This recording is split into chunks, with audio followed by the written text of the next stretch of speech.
Mengapa Prabowo hanya kuasai kejaksaan dan BIN, sedangkan kepolisian dan KPK masih di tangan Jokowi? Pakar hukum tata negara Dr. Refli Harun menyampaikan bocoran menarik dalam sebuah diskusi yang dimuat di medsos 19 Desember 2025. Menurutnya, dari info lingkaran dalam istana sampai saat ini, setelah lebih dari setahun pemerintahan Prabowo, konon mereka mengeluh karena baru bisa menguasai kejaksaan dan BIN, sedangkan kepolisian dan KPK masih di tangan mantan presiden sebelumnya. Apa yang sesungguhnya terjadi?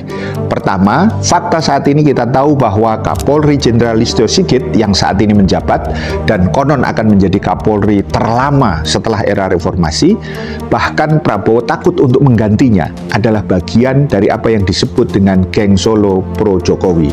Dan KPK saat ini, yaitu periode 2024-2029, yang dianggap publik banyak catatan masalah, telah ditetapkan di masa akhir rezim Jokowi.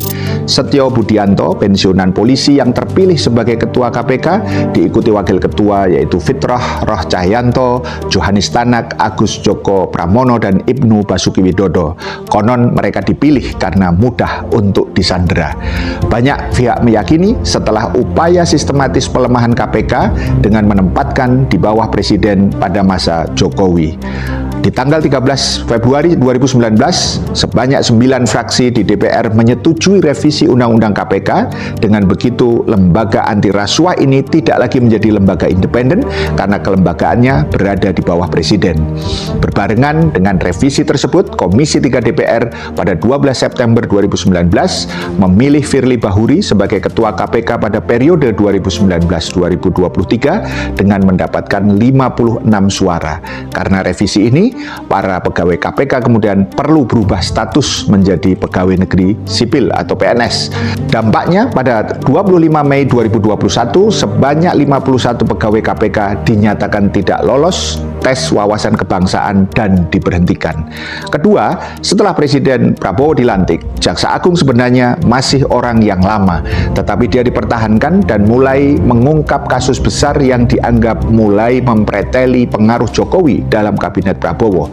Salah satu kasus yang menarik yaitu mengutip Kapus Penkum Kejaksaan Agung, Anang Supriyatna, yang mengakui bahwa rumah Jaksa Agung Muda Tindak Pidana Khusus Jampitsus Kejagung, Febri Adriansyah, telah dijaga personel TNI sejak lama, bukan oleh polisi karena konon ada indikasi tekanan teror dari pihak kepolisian. Menurut Anang, pengamanan tersebut merupakan bentuk perlindungan terhadap Febri dan keluarganya dari kemungkinan intervensi pihak luar, mengingat kasus-kasus dengan kerugian negara yang besar sedang ditangani, seperti korupsi timah senilai 300 triliun rupiah, Pertamina Patra Niaga 285 triliun rupiah, hingga pengadaan Chromebook Kemendikbudristek Nadiem ya senilai 1,98 triliun rupiah. Demikian juga Kepala BIN setelah reshuffle kabinet, Jenderal Polisi Purnawirawan Budi Gunawan diganti oleh Letnan Jenderal Purnawirawan Muhammad Herindra yang sebelumnya menjabat Wakil Menteri Pertahanan dan dilantik pada 21 Oktober 2024. Jelas orang kepercayaan Prabowo di Kementerian Pertahanan sebelumnya. Ketiga, dari bocoran Refli ini kita semakin paham bahwa sampai lebih dari setahun ini atmosfer politik transaksional yang dominan terjadi antara Prabowo dan Jokowi, di mana mereka masih dihadapkan pada tarik ulur dan saling mengunci kelemahan masing-masing yang pada ujungnya sebenarnya tidak pernah menguntungkan rakyat. Rakyat hanya menjadi objek dan legitimasi, dan itu hanya melanggengkan political game, permainan politik di antara mereka saja, yaitu elit-elit politik. Sehingga publik harus terus lantang untuk melakukan pengawasan dan kontrol serta terus menyerukan aspirasi perubahan yang mendasar, karena hakikatnya sesungguhnya dari demokrasi itu bukan dari, oleh, dan untuk rakyat, tetapi faktanya adalah dominasi oligarki, baik oligarki ekonomi yaitu para pemodal alias cukong kapitalis yang bersekongkol dengan oligarki politik yaitu elit politik yang jahat. Paham sampai di sini? Salam melek politik. Mengapa Prabowo hanya kuasai kejaksaan dan BIN, sedangkan kepolisian dan KPK masih di tangan Jokowi?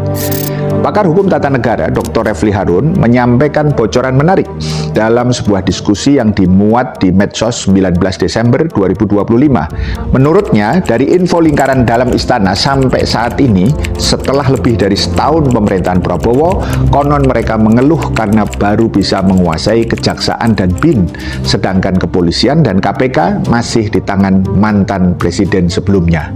Apa yang